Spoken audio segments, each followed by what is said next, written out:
Hello friends, my name is Anil Singh Rajput and welcome back my YouTube channel. आज के इस video में मैं ज्योमेट्री के ऊपर दूसरी वीडियो लेकर आया हूं, जिसमें हम सभी प्रकार के कोणों को, सभी टाइप्स के एंगल्स की चर्चा करेंगे। इस वीडियो को देखने के बाद आपको कभी भी एंगल्स के ऊपर डाउट नहीं होगा, तो इस वीडियो को पूरा देखिए। और ये वीडियो स्पेशली जो संविदा की तैयारी कर रहे हैं, एमपी टेट के स्टूडेंट्स हैं उनके लिए है, जो एमपी पुलिस में है की तैयारी कर रहे हैं उनके लिए है, और जिनका मैथ्स वीक है, जिनके मैथ्स में कॉन्सेप्ट वीक है, उनके लिए भी स्पेशली वीडियो बनाया गया है। तो बहुत ही इंटरेस्टिंग वीडियो है, इस वीडियो को आप पूरा देखिए। चलिए आज की क्लास शुरू करते हैं। आज की हमारी क्लास होने वाली है एंगल्स के ऊपर, कोण के बारे में। तो सबसे पहले तो आप ये जानो कि एंगल कोण होता क्या है। जब दो रेखाएं एक बिंदु पर मिलती है ना, तब बनता है कोण। जैसे OA और OB, ठीक है, OA और OB या AO और BO जिस बिंदु पर मिल रहे हैं ना, इस बिंदु पर बन रहा है कोण। ठीक है, तो ये हमारा कहलाएगा कोण। इसको आप ऐसे पढ़ोगे, कोण AOB, या फिर पढ़ोगे BOA। इसको मैं लिखूंगा कोण AOB, या फिर लिखोगे BOA। ये हमारा x डिग्री के बराबर होगा। ठीक है, ये हमारा बन गया कोण। अब अगर मैं टाइप्स ऑफ एंगल्स की बात करूं, कोणों की बात करूं, तो सबसे पहले हम पढ़ने वाले हैं न्यून कोण के बारे में। न्यून कोण को हम कहते हैं एक्यूट एंगल। क्या बोला जाता है? Acute angle. तो आप कहोगे जिस कोण का मान 0 डिग्री से 90 डिग्री के बीच होता है ना, उसको मैं न्यून कोण एक्यूट एंगल बोलता हूं। ठीक है, आप कहोगे इसकी रेंज, ये कोण 0 डिग्री से बड़ा होता है और 90 डिग्री से छोटा होता है। ये हो गया हमारा एक्यूट एंगल। ठीक है, x, अगर मैं x अंश को न्यून कोण कहूं तो x 0 से बड़ा है लेकिन x 90 से छोटा है। तो जिस कोण का मान 0 डिग्री और 90 डिग्री के बीच होता है ना, उसको मैं न्यून कोण एक्यूट एंगल बोलता हूं। सपोज यहां पर हम एक एक्यूट एंगल बनाए, ये है हमारा PQR, ये हमारा है एक्यूट एंगल, न्यून कोण। ठीक है, इसके बाद अगर अपन चर्चा करें तो हम पढ़ेंगे समकोण के बारे में। तो समकोण को बोला जाता है राइट एंगल। क्या बोला जाता है? Right angle. तो जिस कोण का मान 90 अंश के बराबर होता है, अगर मैं कहूं थीटा एग्जैक्टली 90 अंश के बराबर है ना, तो उसको मैं राइट एंगल कहूंगा या समकोण कहूंगा। आप एल प्रकार की आकृति को देखो, यहां पर 90 डिग्री का कोण बन रहा है। ठीक है, तो जिस कोण का मान 90 डिग्री होता है उसको हम समकोण कहते हैं। इसके बाद अगर अपन अधिक कोण की बात करें, ठीक है, तीसरा हमारा कोण है अधिक कोण। तो अधिक कोण को इंग्लिश में कहा जाता है हमारा ऑब्ट्यूस एंगल। Obtuse angle. ठीक है, तो आप कहोगे जिस कोण का मान 90 डिग्री से अधिक और 180 डिग्री से कम हो, उसको हम अधिक कोण कहते हैं। मतलब आप कहोगे 90 डिग्री से 180 डिग्री के बीच में जिस कोण का मान होता है ना, उसको मैं अधिक कोण कहता हूं। इसकी रेंज हो जाएगी 90 से ज्यादा लेकिन 180 से कम। ठीक है, अगर आप x अंश को अधिक कोण कहोगे ना, तो x अंश 90 से ज्यादा है, x is greater than 19 and x is lesser than 180। तो ये जो होगा, अब ध्यान से देखो, मैंने आपको क्या बताया, ये आपका 90 डिग्री का एंगल है। अगर आप इसके राइट साइड में झुकेंगे ना, तो ये 90 से कम हो जाएगा, लेकिन आप लेफ्ट साइड में झुकेंगे तो ये हमारा 90 से ज़्यादा हो जाएगा। जैसे ये वाला कोण अगर मैं इसको मिटा दूँ ना, तो ये वाला जो कोण है हमारा, ये हो गया हमारा अधिक कोण। तो इसका मान 90 से अधिक और 180 से कम होता है। इसके बाद अगर अपन बात करें तो हमारा आता है प्रतिवर्ती कोण। प्रतिवर्ती कोण, जिसको इंग्लिश मीडियम वाले बोलते हैं रिफ्लेक्स एंगल। कौन सा एंगल? Reflex angle. तो प्रतिवर्ती कोण क्या होता है मेरे भाई? देखो, जैसे मान के चलो मैंने एक 90 डिग्री का 90 अंश का कोण बनाया, 90 अंश का कोण बनाया, तो ये जो बाहर वाला कोण है यहां से लेके यहां तक का, इसको आप बोलोगे प्रतिवर्ती कोण या फिर रिफ्लेक्स एंगल। तो आप जानते हो कि यहां से लेके अगर पूरा चक्कर लग जाए तो 360 डिग्री का एंगल बनता है। तो अगर आप 360 में से 90 अंश माइनस कर दो, तो यहां पर प्रतिवर्ती कोण कितना बनेगा? 270 डिग्री बनेगा। तो याद रखना, प्रतिवर्ती कोण का मान 180 डिग्री से अधिक होता है लेकिन 360 से कम होता है। तो आप कहोगे रिफ्लेक्स एंगल की वैल्यू 180 से ज़्यादा होती है बट 360 से कम होती है। तो आप कह सकते हो 180 से 360 के बीच होती है, इसको मैं क्या कहता हूं, रिफ्लेक्स एंगल, ठीक है, प्रतिवर्ती कोण।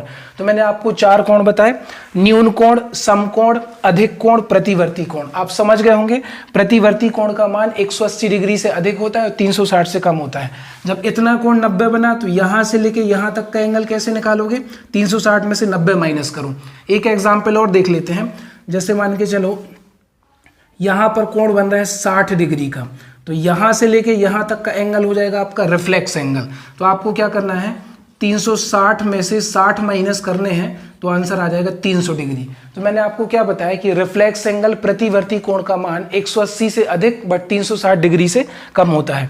तो आई होप आपको समझ में आया होगा। अगर आपको कुछ भी प्रॉब्लम है तो आप कमेंट करके बताइए कि सर मुझे यहाँ फिर से समझा दीजिए। न्यून कोण, समकोण, अधिक कोण और प्रतिवर्ती कोण की चर्चा करने के बाद हम अगले प्रकार का कोण डिस्कस करते हैं। अब हमारा अगला कोण है सरल कोण, है ना, सरल कोण, जिसको लीनियर पेयर, जिसको लीनियर एंगल भी बोलते हैं, सरल कोण या लीनियर एंगल भी बोला जाता है। तो अगर मैं एक सीधी रेखा खींचूं, जैसे मान लो एक रेखा खींची मैंने ए बी और इसके बीच में एक बिंदु ले लूं O, तो आप कहोगे AOB एक सरल रेखा है और ये जो O बिंदु है वो AB रेखा पर स्थित है। तो यहां से लेके यहां तक का जो कोण होगा ना, इसका मान होगा 180 डिग्री, ठीक है। तो सरल कोण या लीनियर एंगल का मान 180 डिग्री होता है। एक सरल रेखा में कितने डिग्री का कोण बनता है, 180 अंश का। इसके बाद अगर अपन बात करें तो एक हिंदी में होता है ऋजु कोण, ऋजु कोण। तो ऋजु कोण की वैल्यू भी 180 डिग्री के बराबर होती है, शायद सरल कोण को ही ऋजु कोण बोलते हैं। तो ऋजु कोण का मान भी 180 अंश होता है और सरल कोण या लीनियर एंगल भी कितने डिग्री का होता है, 180 डिग्री। इसके बाद मैं कहूं एक बनता है हमारा लीनियर पेयर, ठीक है। तो आप कहोगे ये क्या होता है, जैसे मान के चलो मैंने एक रेखा खींची AOB, ठीक है। ये जो O बिंदु है वो AB रेखा पर स्थित है और एक त्रिक रेखा और खींची मैंने, ट्रांसवर्सल लाइन, जो इस रेखा को काट रही है। तो यहां पर जैसे मान लो x डिग्री का कोण बन रहा है और यहां पर y डिग्री का कोण बन रहा है, तो इन दोनों का जोड़ हमेशा 180 अंश के बराबर होगा। x degree plus y degree कितने अंश के बराबर होंगे, 180। और इसको हम बोलते हैं रैखिक युग्म, लीनियर पेयर ऑफ एंगल। क्या बोलते हैं, रैखिक युग्म। एक ही रेखा में बने कोणों का योग कितना होता है, 180 अंश। तो मैंने आपको क्या बताया, सरल कोण लीनियर एंगल, सरल कोण का मान 180 अंश होता है, ऋजु कोण का मान भी 180 अंश होता है। और लीनियर पेयर, जैसे मैंने एक सीधी रेखा खींची AOB और एक ट्रांसवर्सल लाइन तिरछी रेखा उस पर ऐसे खींच दी, तो यहां पर दो एंगल बने, x डिग्री और y डिग्री। तो इन दोनों कोणों का जोड़ हमेशा 180 अंश के बराबर होता है। और ध्यान रहे कि अगर मैंने एक रेखा पर एक से ज्यादा लाइनें खींच दी, यहां पर x अंश का कोण बन रहा है, यहां पर y अंश का कोण बन रहा है, यहां पर z अंश का कोण बन रहा है, तो आप कहोगे x अंश प्लस y अंश प्लस z अंश की वैल्यू भी कितने डिग्री के बराबर होगी, 180 अंश के बराबर होगी। एक सरल रेखा में कितनी भी त्रिक रेखा आप खींच लो, जितने भी कोण बनेंगे उन सबों का जोड़ 180 अंश के बराबर होगा। इसके बाद मैंने कल आपसे थोड़ी सी चर्चा की थी, ये हमारी प्रतिच्छेदी रेखा है, इंटरसेक्टिंग लाइन है। ये मान लो इस O बिंदु पर प्रतिच्छेद करती है, ठीक है। तो यहां पर बना कोण इस कोण के बराबर होगा और यहां पर बना कोण इस कोण के बराबर होगा। इसको बोलते हैं वर्टिकली अपोजिट एंगल, इसको हम बोलते हैं वर्टिकली ऑपोजिट एंगल, ठीक है। वर्टिकली ऑपोजिट एंगल, हिंदी वाले कहेंगे शीर्षाभिमुख कोण। क्या कहेंगे,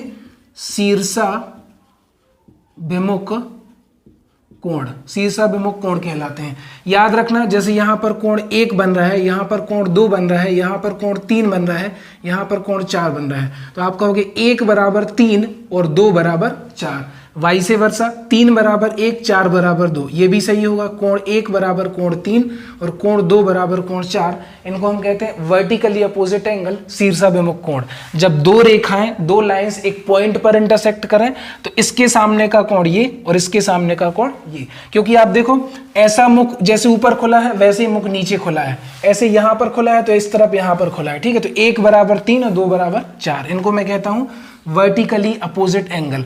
नेक्स्ट अपन बात करें, जैसे मैंने एक त्रिभुज बनाया जिसको मैं कहूं ABCD, सी, ठीक है, और इस BC रेखा को मैंने D तक बढ़ा दिया, ठीक है। तो अंदर जो कोण बनेंगे इसको मैं कह दूं 1, इसको मैं कह दूं 2, इसको मैं कह दूं 3।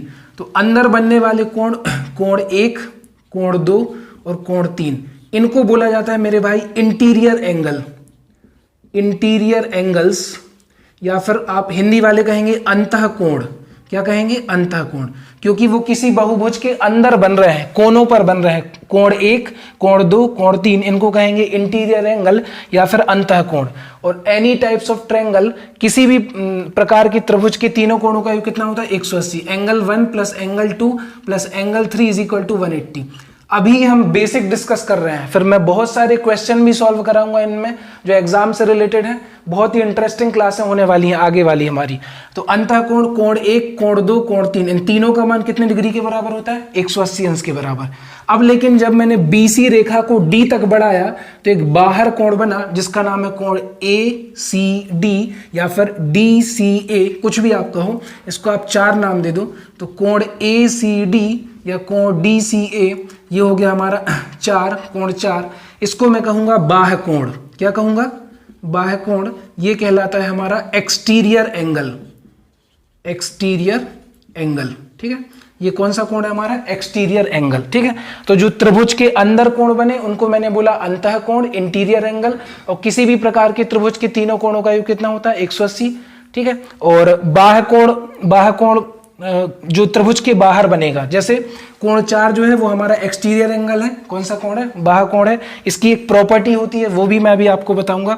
तो अभी मैंने आपसे डिस्कस की सरल कोण, ऋजु कोण, रैखिक युग्म, ठीक है। उसके बाद vertically opposite angle, interior angle, exterior angle, ठीक है। चलिए अब आगे के कोणों की चर्चा करते हैं। इसके बाद हमारे ध्यान से देखना आप, जैसे मान के चलो मैंने 2 समांतर रेखाएं खींची, ठीक है। 2 समांतर रेखाएं खींची, एक रेखा हमारी AB है, दूसरी रेखा हमारी CD है, और मैं कह रहा हूं कि ये दोनों समांतर रेखा हैं। मेरा कहने का मतलब है कि AB समानांतर CD। और एक मैंने ट्रांसवर्सल लाइन खींची, यहां पर आप कहोगे L जो है वो एक त्रिक रेखा है। L कौन सी रेखा है? त्रिक रेखा है, या इसको ट्रांसवर्सल लाइन बोलते हैं। अगर 2 समांतर रेखाओं को एक रेखा काटती है ना, इसको ट्रांसवर्सल लाइन या त्रिक रेखा बोलते हैं, जिसको मैंने नाम दे दिया L। तो आप ध्यान से देखो कि इस रेखा के साथ और इस रेखा के साथ यहां पर जितना कोण बनेगा वही कोण इस रेखा के साथ और इस रेखा के साथ यहां पर बनेगा, ठीक है। उसी प्रकार से इस रेखा के साथ और इस रेखा के साथ नीचे जितना कोण बनेगा, इस रेखा के साथ और इस रेखा के साथ यहां पर भी उतना कोण बनेगा, ठीक है। यहां पर भी वही होगा कि इस रेखा के साथ और इस रेखा के साथ यहां पर जितना कोण बनेगा उतना ही कोण यहां पर बनेगा, और इस रेखा के साथ और इस रेखा के साथ यहां पर जितना कोण बनेगा उतना कोण यहां पर बनेगा। अब मैं इसकी नंबरिंग कर दूं, 1 2 3 4 5 6 7 8, ठीक है। तो अब आप पता है क्या कहोगे? कोण 2 बराबर कोण 6, कोण 3 बराबर कोण 7, ठीक है। कोण 4 बराबर कोण 8 और कोण 1 बराबर कोण 5। तो मैं इसको लिखूंगा, ध्यान से देखना, कोण 2 बराबर कोण 6, 2 किसके बराबर है मेरे भाई? 6 के बराबर, और कोण 3 बराबर कोण 7, ठीक है। द सेम गोज विथ कोण 1 बराबर 5, कोण 4 बराबर 8।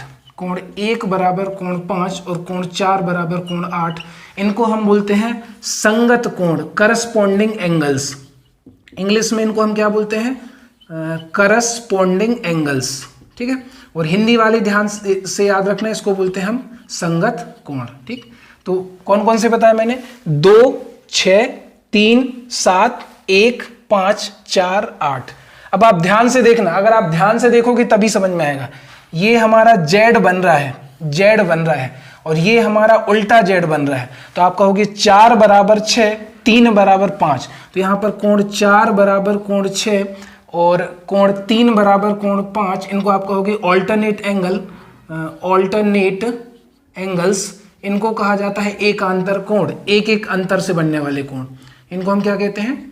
एकांतर कोण, ठीक है। आप समझ गए होंगे। मैंने बोला Z बनेगा, आप मेरा पेन चलाने का तरीका देखो, 4 बराबर 6, यहां पर उल्टा Z बन रहा है मेरे भाई, 3 बराबर 5, तो ये हमारे अल्टरनेट एंगल बन गए, एकांतर कोण। अब देखना, 1 बराबर 3, 2 बराबर 4, 5 बराबर 7, 6 बराबर 8। We know that these are vertically opposite angles. तो लिखोगे एंगल 1 बराबर एंगल 3, एंगल 2 बराबर एंगल 4, इसके बाद एंगल 5 बराबर एंगल 7 और एंगल 6 बराबर एंगल 8। दीज आर कॉल्ड शीर्षाभिमुख कोण। शीर्षाभिमुख कोण। इसके पहले मैंने बोला था वर्टिकली अपोजिट एंगल, ठीक है, वीपी है, याद रखना। तो ये शीर्षाभिमुख कोण हो गया। उसके बाद आप ध्यान से देखो, ये वाली रेखा और ये वाली रेखा मेरे भाई समांतर रेखा है और ये वाली रेखा त्रिक रेखा है। तो इस रेखा के एक ही तरफ बने कोण कौन से हैं? कोण 4 और कोण 5। ठीक है, ये वाली रेखा और ये वाली रेखा मेरी समांतर रेखा है। इस रेखा के एक ही तरफ बने कोण कौन से हैं? कोण 3 और कोण 6। तो आप कहोगे कोण 4 प्लस कोण 5, है ना, और आप कहोगे कोण 3 धन कोण 6 ये 180 अंश के बराबर होंगे। Angle on the same side, ठीक है, angle on the same side, transversal line के एक ही तरफ बने। आप कहोगे एक ही तरफ त्रिक रेखा के एक ही तरफ बने कोणों का योग 180 अंश होता है। ये हमारी त्रिक रेखा है ना, तो 3 और 6 एक ही तरफ बन रहा है। ये हमारी त्रिक रेखा है, 4 और 5 एक ही तरफ बन रहा है। तो आप कहोगे त्रिक रेखा के एक ही ओर बने अंतःकोण, त्रिक रेखा के एक ही ओर बने अंतःकोण का जोड़ कितना होता है? 180 अंश होता है। मैं एक बार फिर से रिपीट कर रहा हूं, जिसको समझ में नहीं आया देख लो। ये हमारी समांतर रेखा है, ये हमारी त्रिक रेखा है, ठीक है। तो ये इस रेखा के और इस रेखा से 2 एंगल बन रहा है, तो इस रेखा से और इस रेखा से यहां पर 6 एंगल बन रहा है। ये दोनों एंगल आपस में बराबर होंगे। अगर आप वीडियो को, अगर आपको समझ में नहीं आया तो पॉज करके या दोबारा बैक करके देखिए, आपको समझ में आ जाएगा। मैंने पूरी कोशिश करी है। तो अपन ने संगत कोण पढ़ लिए, करस्पॉन्डिंग एंगल, एकांतर कोण पढ़ लिए, और इसके बाद वर्टिकली अपोजिट एंगल पढ़ लिए, और angle on the same side, त्रिक रेखा के एक ही तरफ बने कोण पढ़ लिए। वो कितने हैं? 180 अंश के, ठीक है। इसके बाद अगर अपन बात करें, कुछ चीजें और रह जाती हैं, जैसे कि संगत कोण, एकांतर कोण, शीर्षाभिमुख कोण, बाह्य कोण हो गया। एक प्रॉपर्टी मैंने आपको बताना रह गया था, तो वो देख लो। जैसे मान के चलो ये हमारा त्रिभुज है ABC, ठीक है। इस BC रेखा को मैंने D तक बढ़ाया, तो ये कोण 1 है, ये कोण 2 है, ये कोण 3 है और ये कोण आपका 4 है। तो आप बताओ इस कोण 4 के सामने कौन कौन से कोण बन रहे हैं? इस 4 के सामने बन रहा है 1 और 2। तो आप कहोगे कोण 1 धन कोण 2 बराबर कोण 4। इसको बोलते हैं एक्सटीरियर एंगल प्रॉपर्टी, बाह्य कोण थ्योरम, बाह्य कोण प्रमेय। इस कोण 4 का मान 1 और 2 के योग के बराबर होगा, ठीक है। इस 4 के सामने मेरे भाई कौन कौन से कोण बन रहा है? 1 और 2, तो 1 और 2 बराबर 4। इसको कहते हैं बाह्य कोण प्रमेय, एक्सटीरियर एंगल थ्योरम। इंग्लिश वाले सुन लेना ध्यान से, एक्सटीरियर एंगल थ्योरम, बाहर त्रिभुज के बाहर बने कोणों का योग उसके सामने बने कोणों के योग के बराबर होता है। और एक होता है ऑपोजिट एंगल, जिसको सम्मुख कोण भी कहते हैं। ऑपोजिट एंगल, जिसको हम कहते हैं सम्मुख कोण, सम्मुख कोण, ठीक है। तो सम्मुख कोण क्या होता है? मान लो मैंने आपके सामने एक चतुर्भुज बनाया, ठीक है, ये आपके सामने चतुर्भुज है। तो ABCD, तो आप कहोगे A के सामने C बना, B के सामने D बना, इसी को अपन बोलते हैं ऑपोजिट एंगल सम्मुख कोण। A के सामने C बना, B के सामने D बना, कोण A बराबर कोण C, कोण B बराबर कोण D। तो बहुत सारे एंगल मैंने आपको बताया। एक एंगल और रह गया, तो आप उसको यहां पर साइड में देख लो। उसको अपन बोलते हैं एडजासेंट एंगल, एडजासेंट एंगल, जिसको हिंदी वाले बोलते हैं आसन्न कोण। कौन सा कोण? आसन्न कोण। और इस आसन्न कोण, तो एडजेसेंट एंगल, आसन्न कोण क्या होते हैं? ये होते हैं हमारे मेरे भाई, जैसे मान के चलो मैंने एक कोण बनाया, इस कोण को मैंने कहा ABC, ठीक है। मैंने क्या किया? एक कोण बनाया ABC, इसको आप पढ़ो ABC या फिर पढ़ो CBA, बात एक ही है ना। अब मैंने क्या किया, यहां से बीच से एक लाइन ड्रॉ करी और इसको मैंने नाम दे दिया BM, ठीक है। तो आप ध्यान से देखो, ये जो BM है ना, वो दोनों में कॉमन है, ABM में भी कॉमन है और CBM में भी कॉमन है। तो आप कहोगे सर ये वाला कोण और ये वाला कोण आसन्न कोण कहलाएगा। देखो ABC में ये जो BM है वो दोनों में कॉमन है, तो यहां पर मैं लिखूंगा, यहां पर लिखूंगा कोण ABM। देखो ABM और CBM, ये जो हमारे कोण होंगे एडजेसेंट एंगल होंगे, आसन्न कोण होंगे, उसके लिए एक कॉमन पॉइंट होना चाहिए, कॉमन वर्टेक्स होना चाहिए और एक उभयनिष्ठ किरण होनी चाहिए, एक उभयनिष्ठ रेखा होनी चाहिए, तब हमारे एडजेसेंट एंगल आसन्न कोण बनते हैं। इसके बाद पूरक कोण और संपूरक कोण को मैं अगली क्लास में कुछ उस पर सवाल लेकर डिस्कस कर दूंगा, क्योंकि वो बहुत ही इंपॉर्टेंट है, एग्जाम में उससे क्वेश्चन खूब आते हैं, तो उससे रिलेटेड सवाल भी अपन कर लेंगे। तो आज की क्लास में मैंने सारे एंगल्स बताने की कोशिश की है। अगर आपको कोई भी डाउट रहता है तो वीडियो को आप 2-3 बार देख लीजिए, या फिर कहीं पर आप बैक करके देख लीजिए, वीडियो को पॉज करके दोबारा सुन लीजिए, आपको जरूर समझ में आएगा। मैंने पूरे एफर्ट डाले हैं, और मैं अपने चैनल के डिस्क्रिप्शन में अपने प्लेलिस्ट की सीरीज डाल दूंगा बेसिक लेक्चर्स की, जो मैंने इसके पहले बनाई है, आप उसको देखिए। मेरे आप टेलीग्राम चैनल से भी जुड़ सकते हैं, उसमें आपको नए नए वीडियोस की नोटिफिकेशन मिलती रहेगी, एग्जाम रिलेटेड नोटिफिकेशन मिलेगी। और अगर आपको ये वीडियो पसंद आया यार तो आप शेयर करिए, ठीक है, जितना हो सके उतना शेयर करिए, शेयर करने में कंजूसी मत करिए। तो आज की क्लास में इतना ही। थैंक यू सो मच, मिलते हैं नेक्स्ट वीडियो में। धन्यवाद।